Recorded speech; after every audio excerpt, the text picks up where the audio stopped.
Well, hello and welcome to the Footy Interchange, the show where we get right around the country and find out all the latest footy news, discuss all of the issues right around Australia, all the biggest topics, which I'm looking forward to getting into today. The second week of finals, pretty dramatic first week it was. Lots to discuss out of that. Adam Papalia with you alongside Will Schofield, who joins me each and every week. And Scoey, great to chat to you, mate, after a very quiet 48 hours for your good self. Well, hello, mate.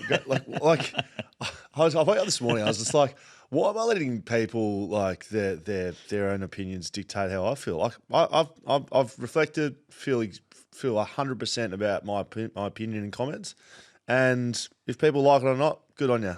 All the best. But it's been good. It's been hilarious. The thing that I find funny is anyone who listens to this regularly, this show, or anyone who listens to any of my stuff regularly, will know that what I had to say over the weekend is not out of the box. No. I've been talking like that for probably 2 years.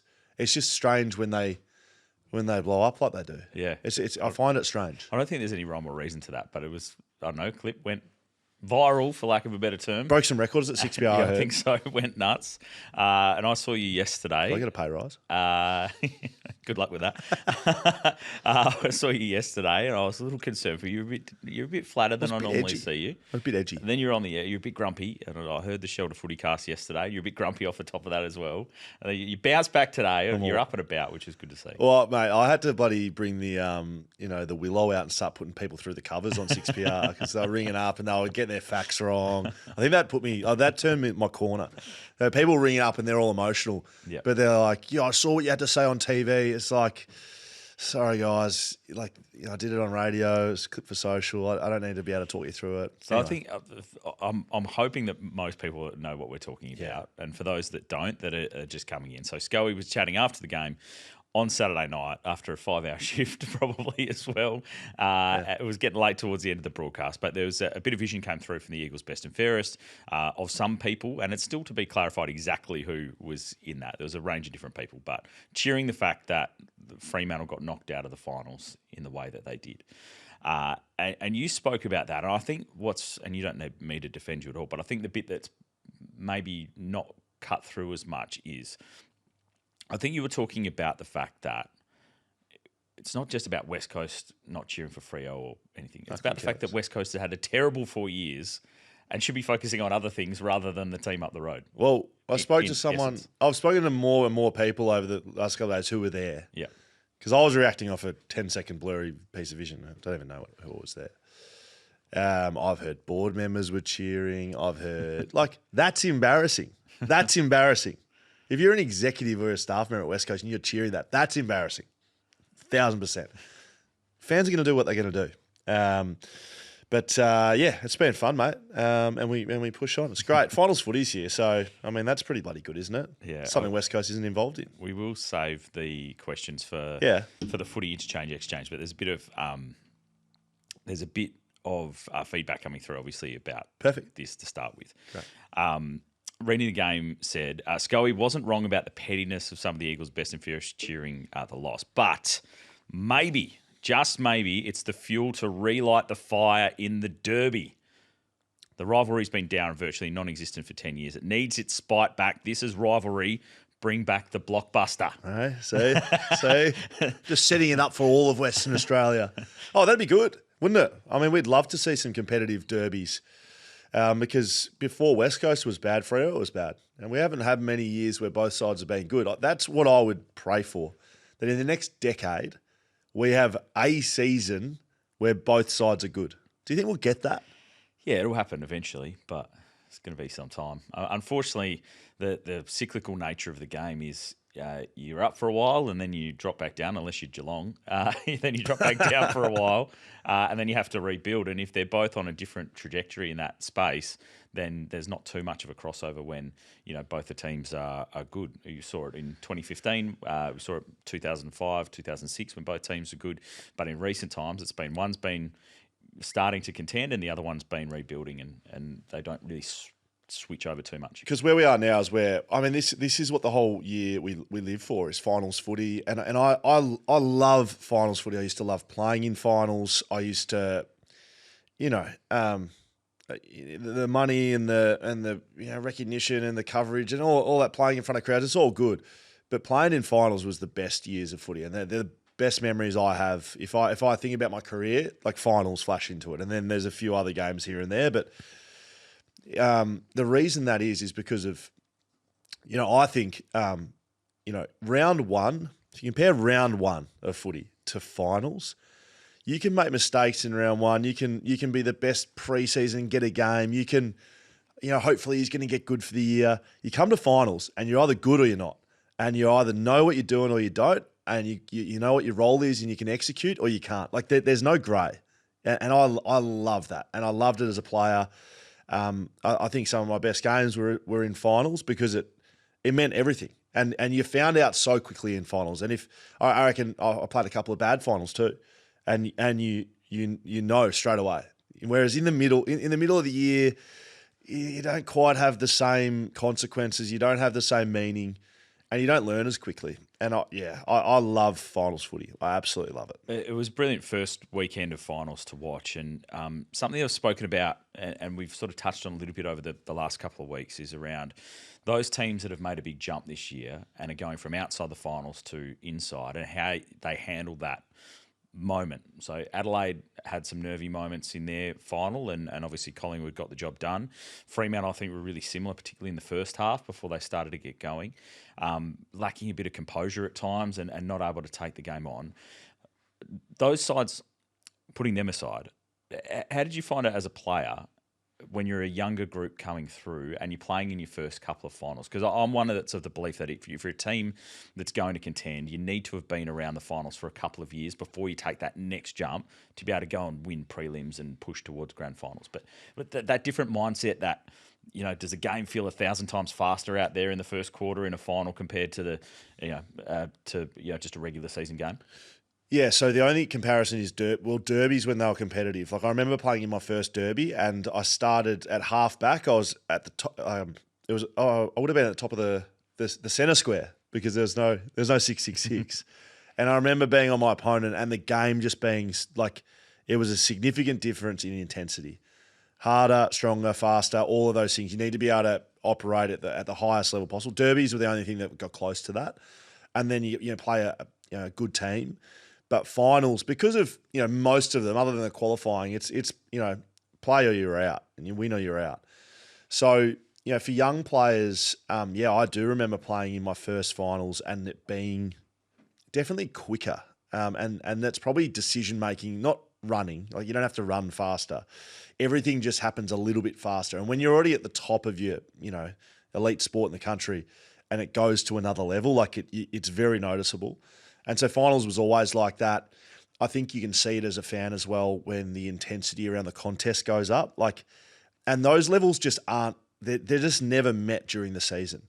Like it's never at that level. Like I reckon at stages in the Freo game on the weekend, you could see when it went to another level, and players are just throwing themselves in with no thought of what the next contest is. Whereas always in the back of your mind during the season, you're always thinking, I've got to play, I've got to go next week. Whereas a bit of like, well, if I don't do this here, we don't know if there's going to be a next week. So for young players, I think it can go both ways. It can be really hard to adjust to, but sometimes it can be like blissful ignorance, and the best players just rise to the occasion. Like Murphy Reid, he just played normally, didn't he? Yep. He played well.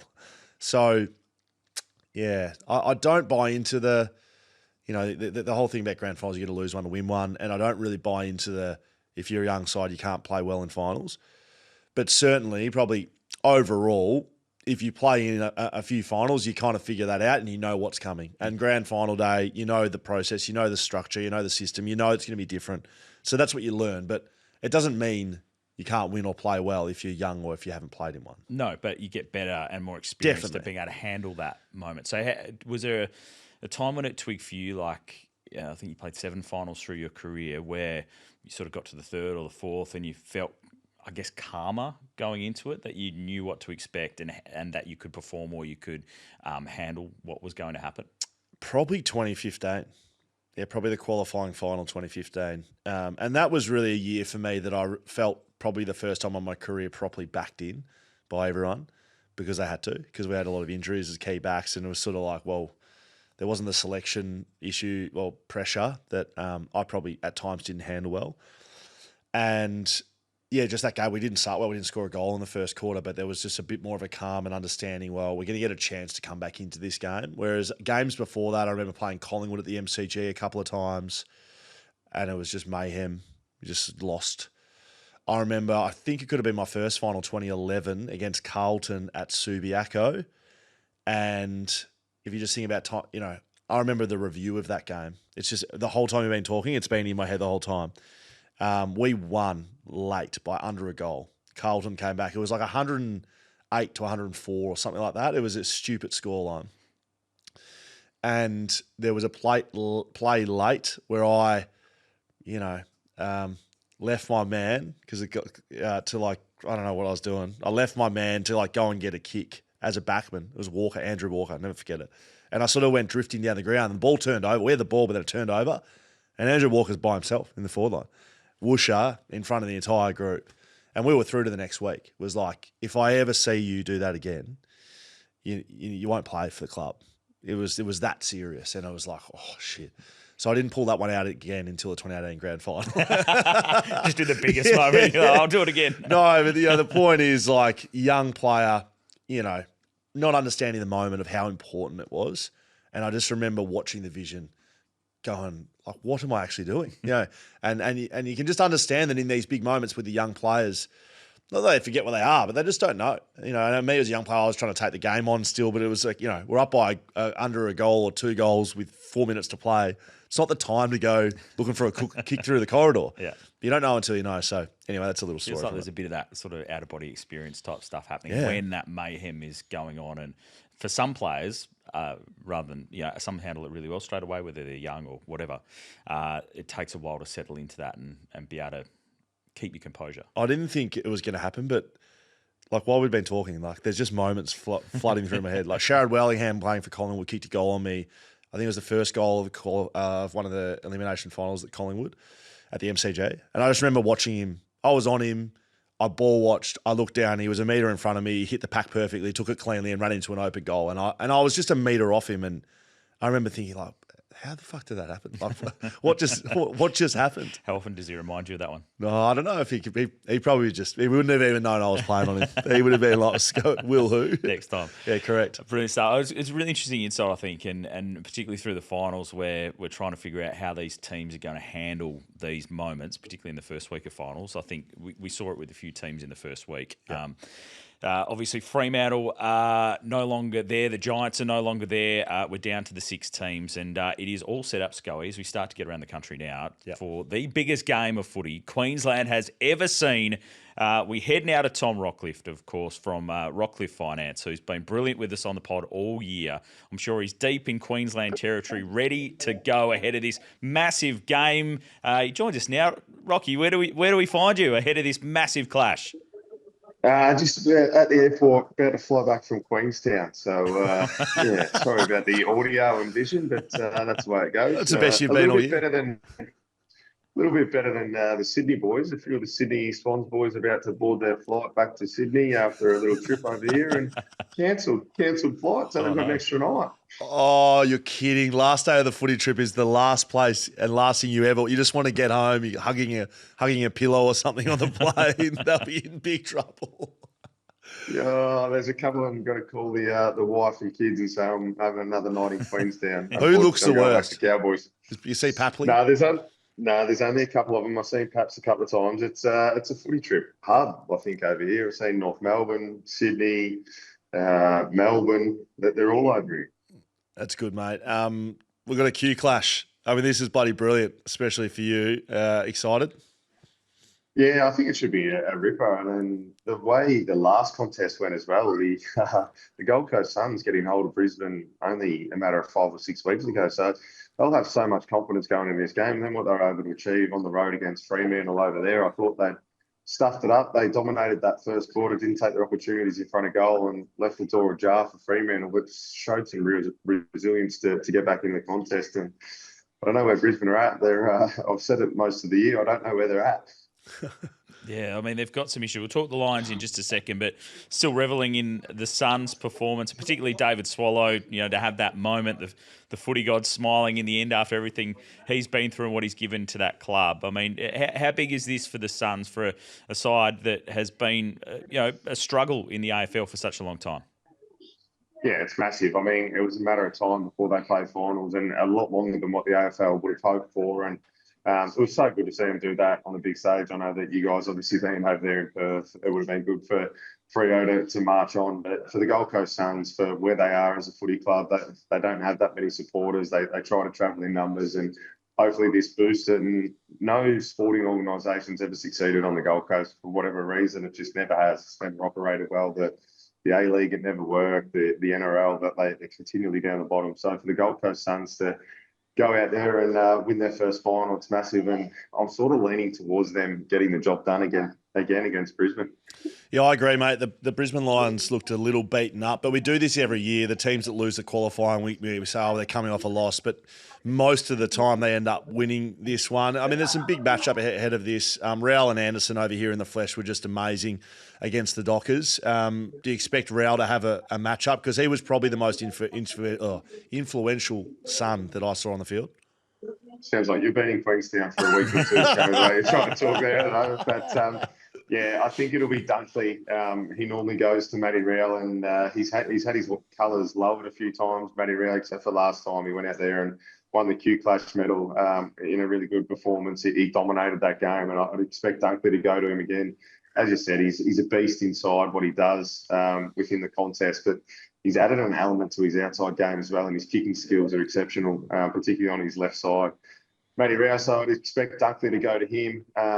Lockie Neal is a massive out for Brisbane. Obviously, Eric Hipwood as well, who hasn't been there. So they're a bit undermanned. And I think last week, Brisbane are an injury or two away, and that's the matchup for me. It's going to be Dunkley or Reilly. If Reilly gets off the chain and has an impact, particularly around the clearances, they'll win the game of footy. Dunkley has been a super contributor for a number of years now. But if he can shut Matty Reilly down, keep him sort of to around that 15 disposal count, I think it goes a long way for the Lions winning. Yeah, we generally think that the team that's in the qualifying final bounces back, but the Suns seem to have a bit of a wave of momentum at the moment, and they seem to be just embracing the run that they're on. Given they beat the Lions a few weeks ago, you sort of touched on it before, but you reckon they're a fair chance? Yeah, I think I'm slightly leaning towards the Suns. Yeah, I just think what they did 5 or 6 weeks ago, they'll be full of confidence, and then we've seen it in the past when teams get on runs and get confidence in September. They're hard to stop, and Gold Coast are that. Reilly's a different element across halfback. He was impressive again on the weekend for them. So they tick a lot of the boxes, the Gold Coast Suns, and they've got enough experience now to get the job done. So slightly, as much as it probably hurts, I prefer to see Brisbane win. I'm slightly leaning towards the Gold Coast Suns to get it done. Hey, before we let you leave, given you're in an airport, how significant is the effectively non-travel for Gold Coast? I mean, it couldn't have written it any better to be able to stay in Queensland. Would they drive up? Like, would they take a bus up? Is that how it operates, or? Yeah, I would have thought. Obviously, coming back from Freo, you know what that trip's like. It's the dreaded Queensland to Perth trip. So they'll be rest and recovery early in the week, and then I'd imagine they'll probably get a team bus up. I think it's already sold out at the Gabba, so it should be a ripping game. Brilliant stuff, Tommy. Really appreciate it, mate, especially joining us at the end of your holiday there. Fly well back. Hopefully your flight's all good, and we'll chat again next week. Well, Paps, I don't have holidays, mate. Work profits. You'll be trying to write it off at least anyway. See you, mate. See ya. There we go. Well, he's done the cross to us now, so that's ticked off the tax write-off. So Queenstown Work Conference, spare me. It's like the podcast convention in Las Vegas. Yeah, how do we get that going? Yeah, don't worry. I've got the team looking into the most important work trips around the world. Get me on that. Early in the week, which way are you leaning? Gold Coast, yeah. We called the Brisbane game together, I think. They just look. I mean, Rocky's right. They just look. They looked a gear. Oh, they looked a level below what they've been able to put out over the last couple of years. Now, they're such an experienced side. We just spoke about that. About finally, they will be far more prepared than the Gold Coast Suns. The Gold Coast Suns will be on this wave of emotion that you can fall off a cliff very quickly with. But I just say advantage Gold Coast. They're very lucky that they've got a home second week of finals game, and they've just got that youth and probably a bit of momentum out of Perth now. They just need to keep finding ways to keep resetting yourself. I like the fact they're doing mindfulness before games. They're doing it on ground. We watched that in person over here, and maybe they can go all the way. I would have them going into a prelim, the Suns. Damien Hardwick's influence as a coach that's been to grand finals many, many times and had the ultimate success in terms of getting them prepared for that game on the weekend, the Suns, and for the rest of the finals. How big is that? He would be sitting there going, I am an absolute genius, because he played the David Swallow card. That was pure emotion. I'm sure he had players, younger, fitter, faster, stronger, all of that stuff. That was an emotional play. And then to have him be the guy to win the final, he would just be going, I am the best coach in the world. So making sure he gets, just make sure he gets himself grounded, which I'm sure he'll do. He's a multiple premiership coach. It's important. The messaging is important. But he would be leaning into that. You've got 3 games to go now. You're 1 from 1, and you've got to win 3 more in a row and you win a premiership. And he knows how to do it. Shouldn't be lost that Alex Rance is down on the bench too. He was a leader at Richmond. Looks like he's a leader, from an off-field point of view for Gold Coast. And those two, along with a couple of other players that they've coached along the way, very important. Still incredible that David Swallow was the one with that last kick of the game, and there's nothing better than live sport when it comes to drama. Let's get to Melbourne now and head to our man from Fox Footy, from Fox Sports, from AFL Tonight in David Zeta, who joins us now, and things looking pretty good in Victoria. 2 prelims heading into a grand final. The AFL will be absolutely rubbing their hands together at the money that will be coming in from a sold-out MCG. 2 games in a row heading into that. Zeta, great to chat to you, mate. Good to be with you guys. Yeah, it was a bit dicey there when the Hawks were on the ropes against the Giants, because we wouldn't have had any Victorian clubs to go chat to this week. But luckily, Vic Bias wins through. I get it. And you've been out to the Hawks? Yeah, so they had an open media day yesterday, just with a few players there. Tom Barras, one of them, just having a chat. John Newcomb, another one, and just flying through them and having chats about them. They seem pretty bullish about what they can achieve. It seems like being the first team to win from 8th position on the ladder to win the flag is certainly something that they're trying to tap into and just try and defy the odds. We know, of course, if there's any year to do it, this is the year. So they seem quite bullish about things this week, and obviously they've beaten Adelaide the 2 times they played this year, including at the Adelaide Oval not too long ago, so just at the start of August. So they've got every reason to be up and about, I think, even though Cal Shadir's out for at least a week. But they're still not ruling him out for the entirety, which is amazing. They reckon he could get back by a prelim or a granny if he was to progress. So Mitch Lewis kicked 4 in the VFL, so probably makes for a pretty logical straight swap, you would imagine. Given your journalistic integrity and skills, David, lack thereof, no. Would you expect that there's a doorstop coming for Jack Ginnivan as they touch down? I'd be disappointed if there wasn't. Yeah, I would be too. And it has to be the same journo. Yeah. I said this on Monday. I'd have the ultimate respect. Just back up. Just go again, right?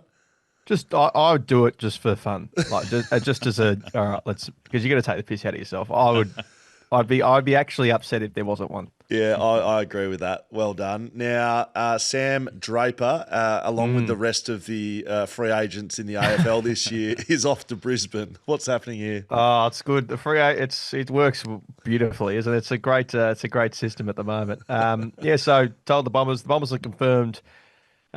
He's told them he's exercising his free agency rights. I think that's what we say every time. I think it was Tom Morris who reported last night. Brisbane Lions are the club he wants to go to. Of course, it was a toss-up between them and the Adelaide Crows.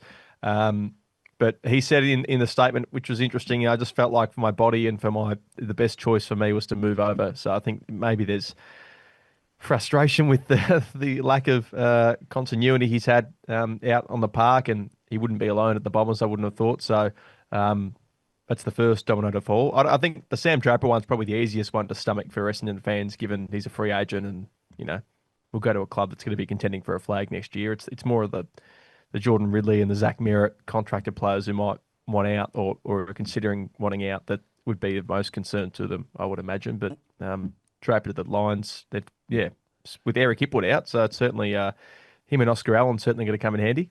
Well, it feels like a couple of things. Like it feels like the medical department's playing a massive role in Brisbane recruiting because Oscar Allen's had a year over here in the West where he hasn't been able to get on the park, and Draper's the same. And then you just mentioned Merritt. I mean, geez, that would be.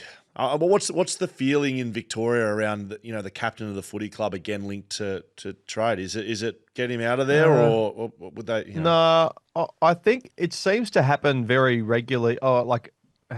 If it's not once a year, it'd be once every 2 years. That there's just he seems like the kind of guy who would speak to a lot of people and just really want to. It seems like a relatively deep thinker. He wants to just really assess where he's at, and he is 30. So I think he's probably talking to people about where he's at and how he feels. And I'd imagine, as things do in the footy media, it just gets out that he's disgruntled or not happy with things. And of course, I think it was Sam Edmund reported there was a pretty lengthy exit meeting he had with the Bombers where he asked them a fair few questions. His manager, Tom Petro, was there, and it seemed like Zach still wasn't convinced about his future there. So I just don't see, if he stomps his feet and says, "Get me out of here," then you'd obviously play hardball as a club. But what benefit you get from holding him to his contract, I don't really know. But that would be a massive blow for them from what they're building if he was to leave. I know he's probably not going to be part of the next flag, but just given the leadership and the fact, I think he's going to win his 6th BNF or some ridiculous number in this coming month. He's a massive part of what they're trying to build, even if he won't be there to see the fruits of it. A bit of noise over here that I saw last night, and I know how Adam Papalia will feel about this because he is a pure professional, and I don't think I've ever even heard him swear in life, let alone on air. What's going on with everyone dropping F-bombs? Because I've got to be honest, I've got no issue with it. How do you see it? Well, I'm more on the Will Schofield side than the Adam Papalia side. Surprisingly, I don't mind it. I don't know. I'm not a father. I haven't got kids or whatnot, but I don't think so. And basically, it's just like it's authentic. We want people to be authentic, and people swear. That's what they do. And if they're really passionate, they swear it. Like it's real.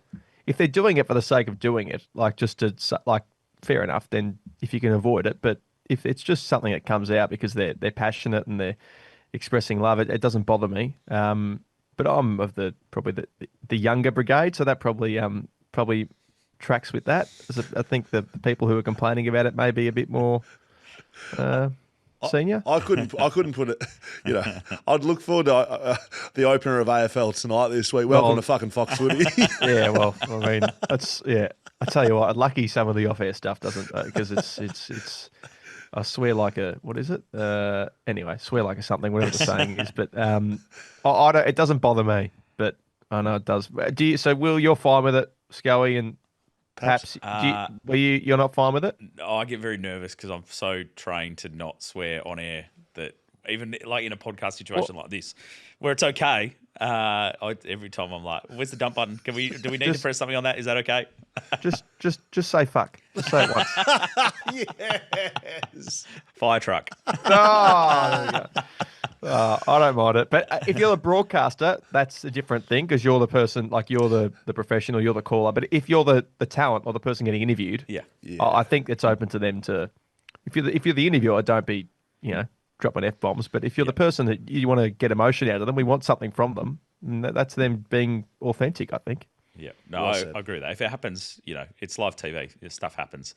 But yes, exactly. If you're the broadcaster, you probably shouldn't be doing that. If you're the talent, maybe at the doorstop, Jack should just start dropping it. That'd be the perfect way to do it. Brilliant stuff, Zeeks. Good to chat to you, mate. Thanks, guys. See you later. I thought he was going to drop an F-bomb on the way out there. Did you almost swear on our radio broadcast on Friday night too, by the way? I don't think so. Very late. You gave it a far. I don't think so. I can recall. I got very nervous at the time. I made eye contact with that panel up and I think it was okay. I don't think so. Not that I recall. But I got an F-bomb out of Charlie Curnow about 2 or 3 years ago. Yeah. Doing the post game. Yeah. There was a bit of noise last night on socials with it. I agree with Craig McRae, was it? McRae, Dacos, Chol. Yep. A few. They're all dropping it. You know, I'm with Zeets. You know, I don't think forcing it's a good thing, but look, you know, your kids would be hearing. You know, it's not like we're walking around and it's, you know, this behind closed doors and this is what goes on. You don't encourage it. I certainly speak to my kids about it because I do podcasts, right? My wife drives all around with me on in the car sometimes, and I swear on it because and if we're at home, I don't. You know, I don't try to swear in front of the kids, but ever do. We've got a swear jar that lives there, and my kids are beautiful, mate. Like, I don't think I've ever heard them swear. Yeah. So whatever we've done to sort of educate them around, look, you don't speak like this, you know, to maybe your elders. There's certain situations you certainly don't use any aggression. Yeah. And for kids, they don't get to say it. They're adult words. You know, I think everything like this, there becomes. It's a teachable moment, right? You know, bad behaviour, whatever it is. Like, you can't just shield off and say, well, that doesn't happen when, you know, this is life. Yeah. You got to just talk about it, don't you? I don't like the outrage. Well, my son come home from school last week and he's like, I heard this joke at school. He tells me the joke. He goes, what word starts with F and ends in UCK? And I go, okay, I've never heard you speak like this before whatsoever. And he burst out, he's like, fire truck. And I'm like, okay, mate, why is that funny? He couldn't tell me. Had no idea. I didn't know. Has never heard the actual word before in his life. That's even better. I know. He couldn't tell me why it was funny because he'd never heard the actual word. So he's almost 10 now. So like they're getting to that point where they're going to talk at school and come up with some of those jokes. But he's still innocent enough that he didn't actually know what it was that he was saying was actually a bad thing. I was like, probably shouldn't repeat that one, mate. There's certainly a changing of the guards, right? That whether it's not old school media, it's not old v young, but it is becoming more acceptable. Yeah. And whether that's because we're getting more programs like this where it's not on Main Street, it's not mainstream media, but I would just go back to sort of what Zeet said, and it's like if it's authentic and it's natural and it's real, well, it's just how it's just how you speak, and it's okay to probably call it out too. Like if you don't agree with it, it's we don't have to say, well, our way's right or someone else's way's right. Yeah, you can not swear. I can swear if I want. You can do as he plays, really. And I think people if it's premeditated, that's not forgivable. No. If it happens in the heat of the moment and people are talking passionately, that's fine. And we've seen with broadcasters in the past, and I literally have had nightmares where I've woken up in a cold sweat of me being on air and accidentally saying a swear word. Like, this is my life, where I worry about accidentally calling a player by the wrong name or a team by the wrong name and accidentally swearing. But if you do that, like, it's just an accident and it happens. I think and people have done it before. People in media, mainstream specifically, and radio specifically, swear in normal life more than anyone. Oh, heaps.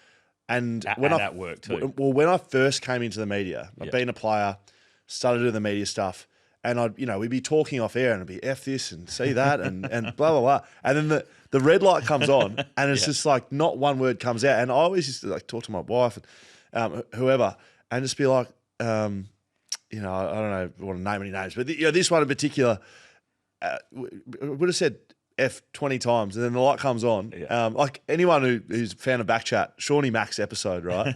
So Sean McManus is on Nova every morning for the last 20 years. Yeah. You would have never heard him swear. Get him a podcast. If we had a swear count jar in that one, it was one of the great episodes because that's how he talks. Yeah. It's brilliant. Anyway, we are padding a little bit because Sinkers is we'll get to him in a second. All I will say before we finish up that one is I was very glad when Ben Cunnington retired because that was the one that I keep waking up very nervously. So you speak about this a lot, that there's certain players, Jaden Hunt. Yes, yep. Ben Cunnington. Yeah, I'd always make sure in the call, and you'll hear me say it, that I'll always say their first name first before I say You can't just throw out a Hunt. No. Right. Or kicks to Hunt is where you'll get yourself in trouble. So I always make sure. The Gold Coast Suns? Yes. That's why I'll always make sure I'll say Ben Cunnington first, because it'll trigger my brain to not accidentally say it. Oh, that's good. So just a little bit of insight That there is to very good. how my brain works and how I try not to get into trouble. But if I was to make a mistake, and it will happen at some point, Yes. it happens to everyone eventually. It's just an accident, right? It's a laugh, and you move on. It's not a deliberate thing. You don't get hauled over the coals by your boss for saying it. Like, it's literally just it's live TV or live radio, and I agree. things like that happen, and we have a laugh and we move on. Correct. There's a very funny one of Tony Shaw, if everyone's heard it on 3AW back in the day, and I probably shouldn't be tipping people under the bus because that means I'm going to jinx myself, or like touchwood, where he said the wrong name and then tried to correct himself. Said it wrong again, then tried to correct himself again and said it wrong again. It just made it worse. And everyone else laughs, which is not good because now I've thrown myself under the bus. I think, and this probably goes a little bit what we're talking about off the top, and I think it goes to anyone in media.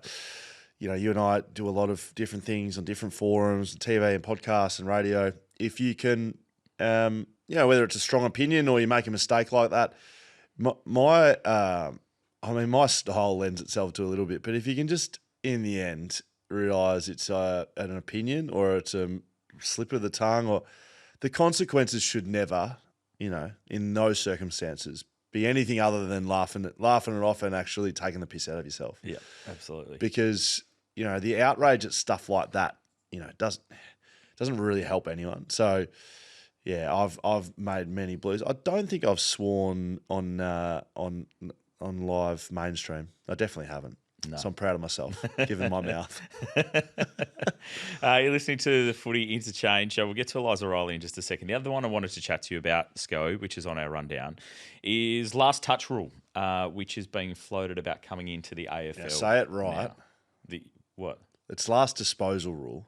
Last disposal, okay. They call it the last touch. I'm just bringing that up because I've seen a lot of social stuff say last touch and people blowing up about it. It's not last touch. Yeah, okay. So the last disposal rule, which looks like it might come into effect in the AFL next season. Yeah. I don't have a problem with this one. I think it works pretty well in the AFLW.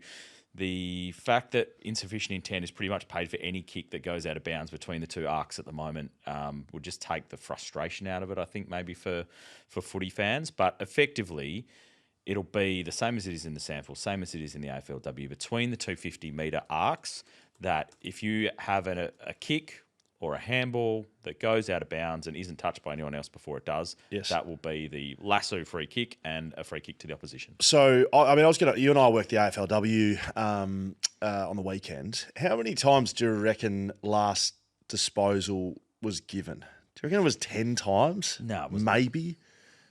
It was between 5 and 10. Yeah.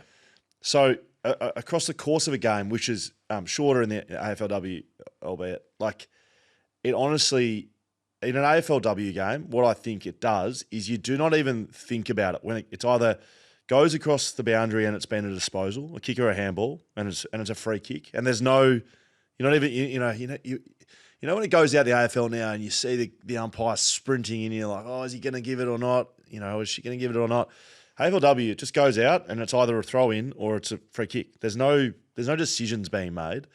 And then inside the 50s, where obviously the consequence would be higher, it's always a throw-in. It just makes it more simple. I think we should be aiming for more rules like this, where it simplifies the game, where it means there's less decisions to be made. It's just, this is what's happening. The rules in which everyone gets frustrated with the most is the grey ones that have been put in place to make the umpires make the decision. And so they either get it right, which is rare, or they don't call it, or they call it when it's wrong. And that creates a frustration. If we just create these rules, then umpires don't have to do anything. We just know what's going on. I don't think it's too hard to do that. Do you know what I mean? Like the stand rule stuff, they've created that whole issue. The 50-metre penalty for protected area, the stand rule with one. The AFL created that issue. If you just had an understanding that the player needs to pretty much stand on the mark, then they've got about a 1 metre space to move. If they're running 3 metres to the side, it's a free kick. If they're pretty much in the spot, it's not a 50. I think you can take the decision-making down a level, and I reckon that's what the AFL is going to try to do in the off-season. Yeah, I think simplifying the rules is certainly something that Greg Swan is keen to keen to do and make it easier for footy fans to follow. I think the last disposal rule will do that around the ground. I think it still will be paid insufficient intent in the defensive 50 if you take it over deliberately. Yep.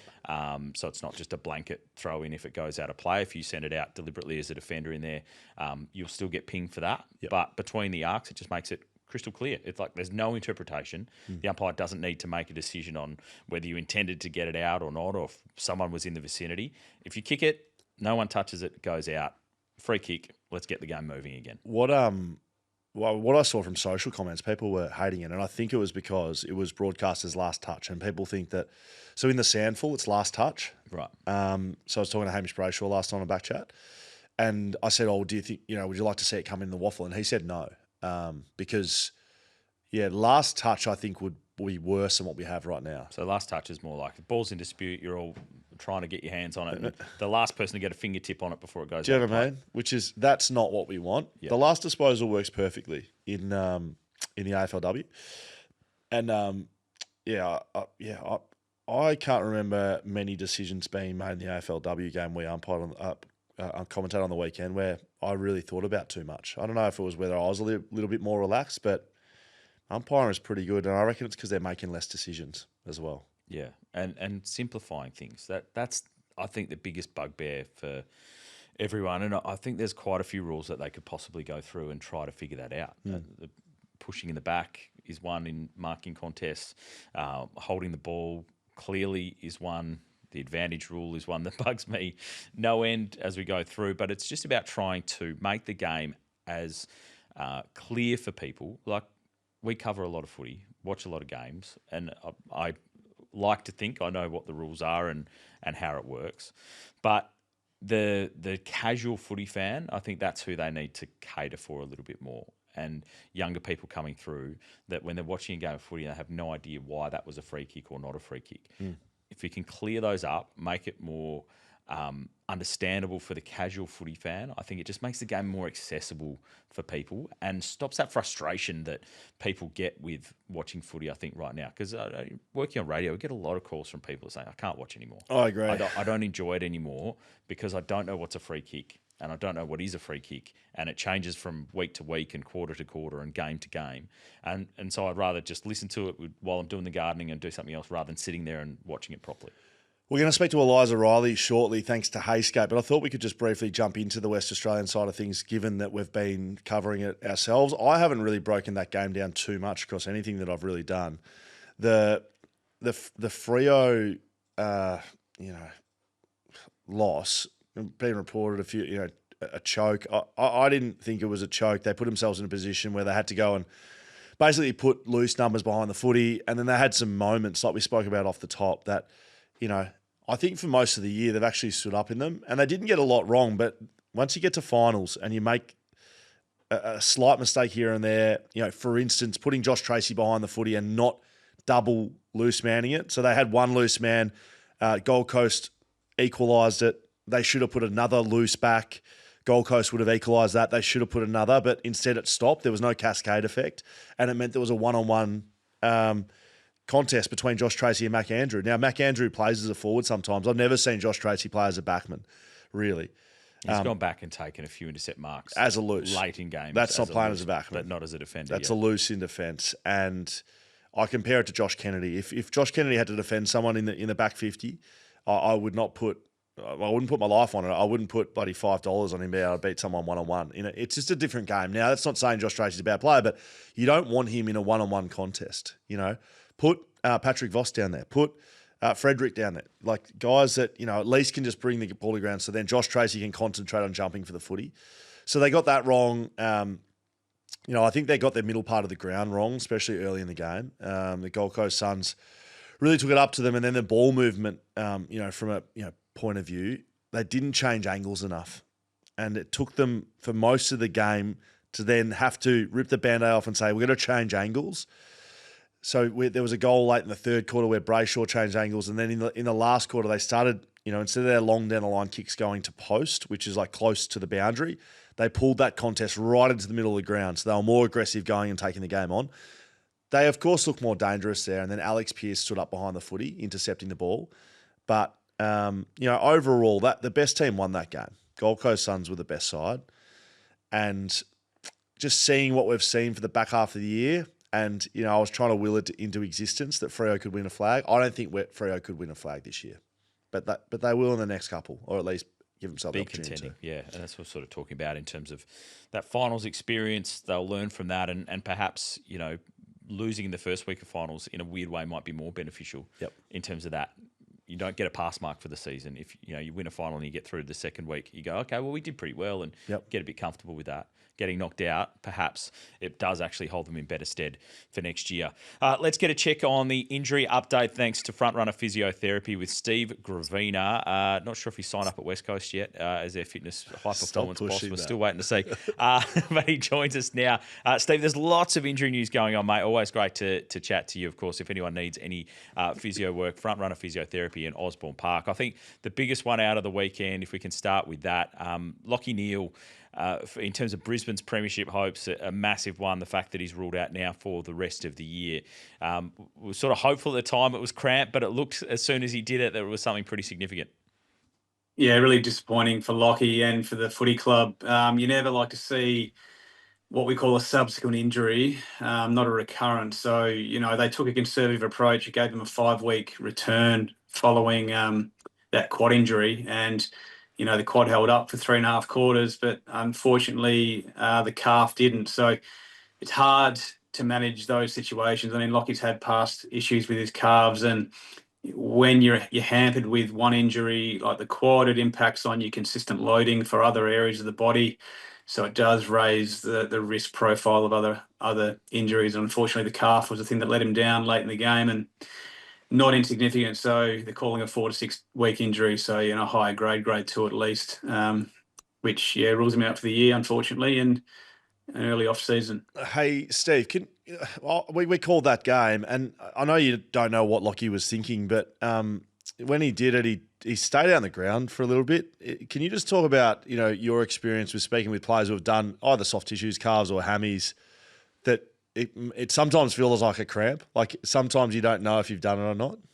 Yeah, sometimes, you're going to get a sensation, particularly late in the game, where the calf will tighten up on you, and it can be hard to differentiate whether it's just a tightness from a cramp.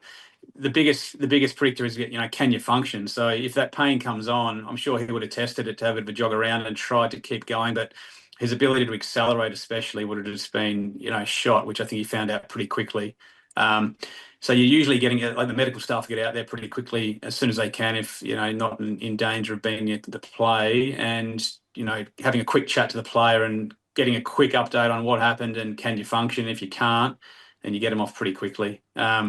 So he tested a little bit and was seemingly in denial that it was significant, but I think he realised pretty quickly that he couldn't go on. Eric Hipwood coming through, went for a scan for something and came back with something else, and turns out he's been playing with a partial tear of his ACL for a little while.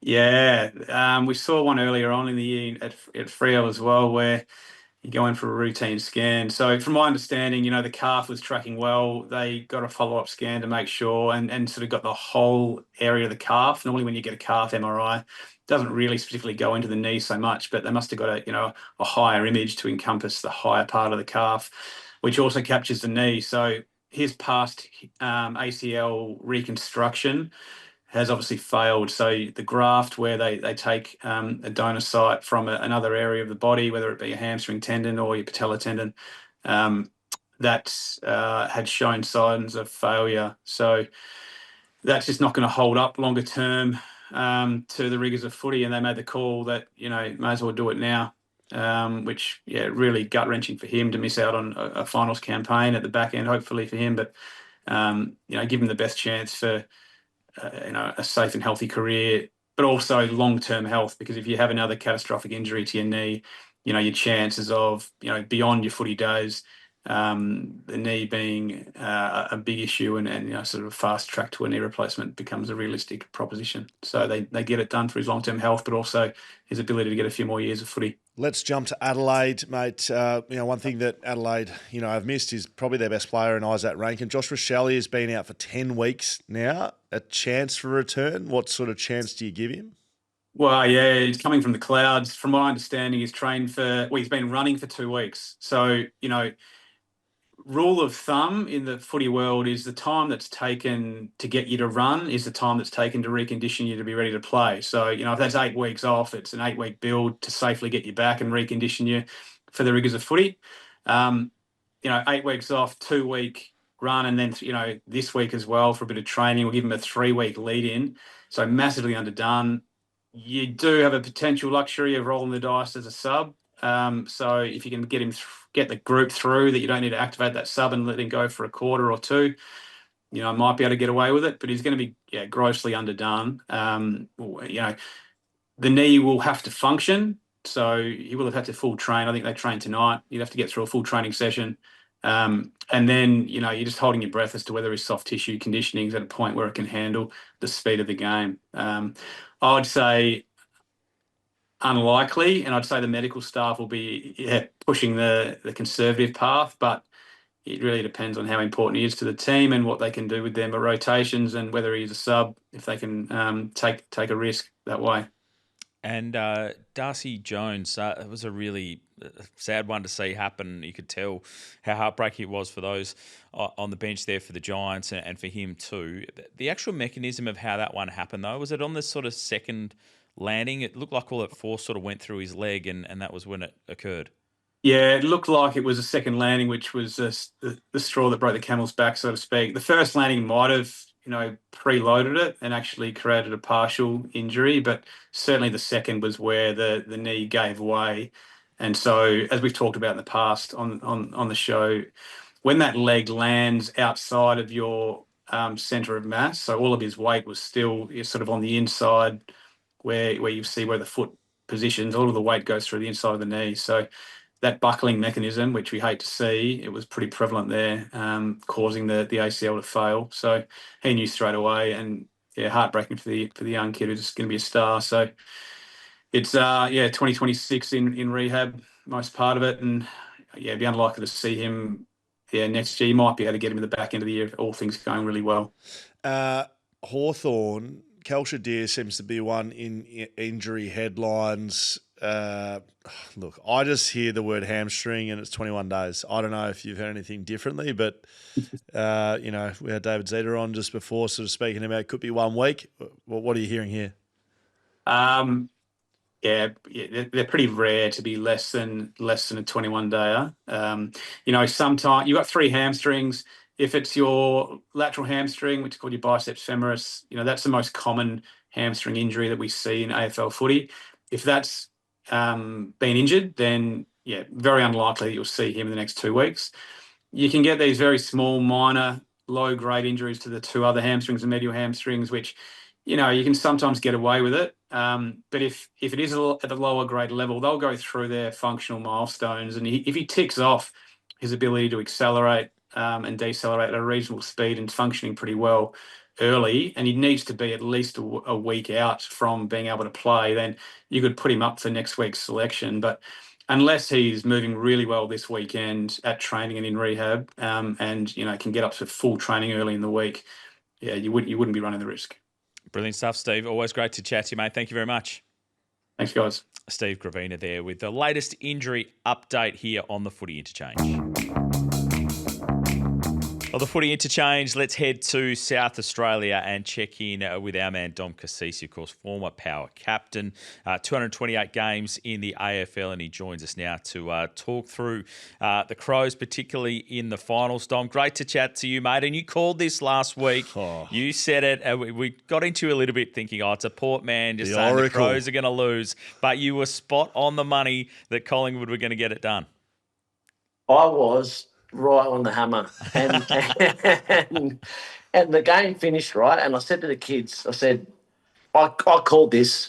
I called this, and they're like, no, you didn't. No, well, you always say that, Dad. So I jumped onto this, and I pulled it up on YouTube, and I said, kids, just watch the next 3 minutes. And don't look away. So I had proof. I finally had proof. So good.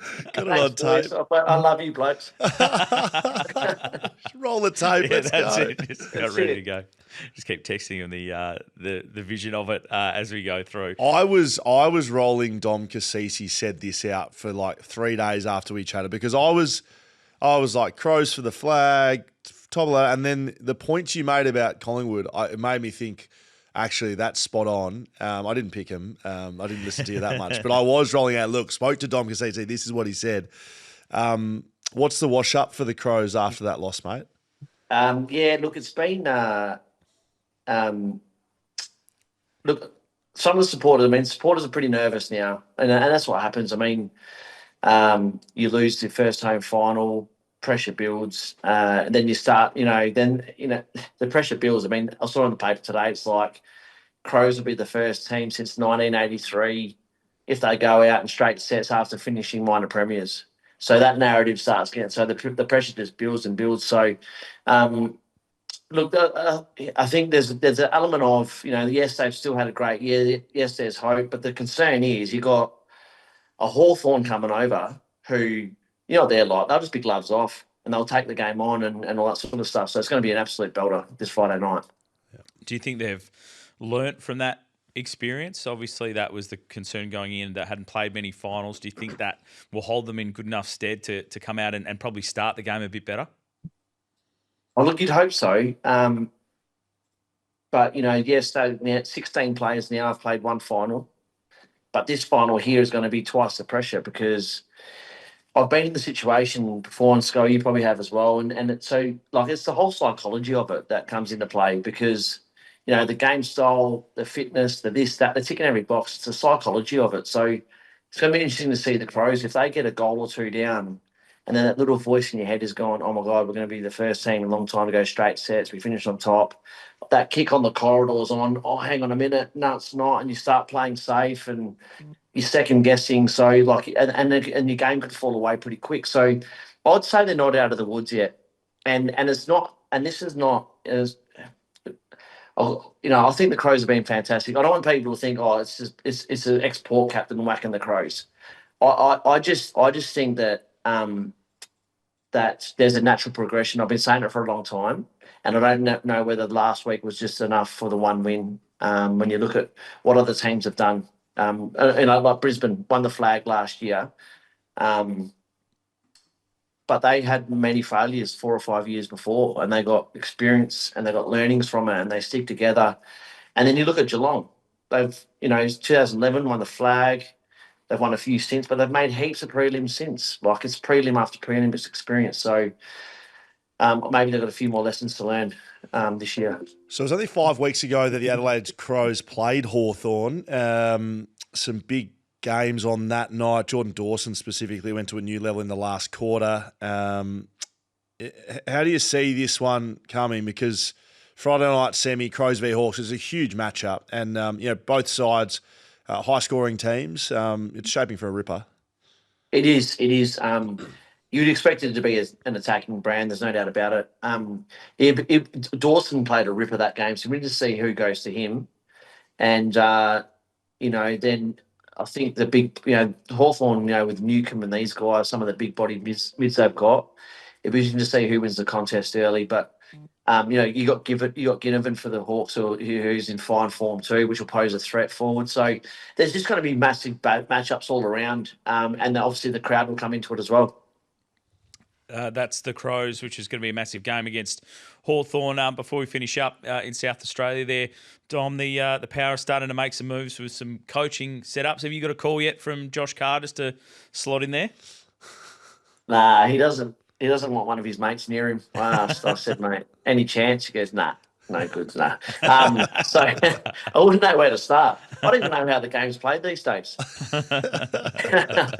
But look, yeah, obviously, Scully, you'd have a good lens on Webby, wouldn't you? So yep. What are your thoughts, mate? He was my under-18s captain, actually, for WA. Nice. Unfortunately, did his knee, I reckon, in the first game. But what's your take on it? Yeah, it's a good question. So Webby was forward line coach for a number of years. I was there. He moved to the back line. He's been running the back line at West Coast. Good developer of people, and that's what I think is the most important thing for assistant coach. Yes, there's game plan elements. Yes, there's coaching skill and execution, all that sort of stuff. But as an assistant coach, you need to be, as bad as it sounds, you need to be really well liked by your players. You need to have the respect of your line, and I think he always had that as an assistant coach. So I think it's a good acquisition. It's the job of the head coach, which is why sometimes going from assistant coach to head coach, there's issues, because as an assistant coach, you need to be you need to be mates with the boys, really. Yes. Like, you need to have that. Whereas head coach, it's the opposite. You need to make big calls. So I think it's a good pick up. They would know each other, would they, from Western Australia time? Yeah, I'm just trying to think. Like, does Webby? It might have been Freo? from when, Freo days. Because Webby, was he on Freo's list maybe years ago when Kari went back? I can't remember, but I think there's a bit of history there. And I think for Kari, like you said, when you just rattled off Webby's strengths, new coach coming in, obviously some list changes and some other assistant changes. To have someone that is reliable in terms of he's going to look after his line, he's going to get the boys playing for him. They're going to listen, they're going to be engaged, and more importantly, he's going to be a low maintenance assistant coach. So it sounds like Webby ticks all those boxes, and it's because it's so hard to get people from interstate over here. Yeah. Like the Crows' whole coaching box pretty much is South Australian. It's Nathan Van Bell, who lived here most of his life from WA, but lived here for 25 years. Jack Homsch. There's a few others to name as well, but they're slipping my mind. And Scott Burns. Yeah, Scotty Burns as well. So so obviously to get someone from interstate is a big get, and great commitment from his family. Brilliant stuff, Tom. Great to chat to you, mate. Thanks very much. Cheers, boys. We'll just look forward to this Friday night and see how we go over here in Adelaide. Well, hang on, who's going to win? Oracle. Who's winning and by how much? Yeah, Hawks by 18 points. Okay. Sticking with it. All right. So we'll just get the Cassisi family in front of the tapes. Enjoy that, kids. Hey, it depends on the result. Burn the tapes. Yeah. Adelaide win. Burn them. If it's 18 points, this is coming out. If it's not, it's dead. This doesn't exist. Great stuff, mate. See ya. Cheers, boys. See ya. Dom Cassisi there in South Australia, great fella. And he was right on the money last week with his prediction around Adelaide just faltering a little bit in that first final. Nothing better than showing your kids you know what you're talking about, because then when you don't know what you're talking about, they think you're right. And having video evidence for it. We're not going to have any luck with Eliza Reilly today, Scully, but still a couple of things I want to tick off. She would be breaking some sort of story. Yes, I can almost guarantee it. Working very hard. So look into that space. But thanks to Heyscape, of course, off-grid sustainability conscious cabins, premium interiors. You can find them right across WA, Denmark, yelling up, the best place in the world, Busselton, 2J, to name a few.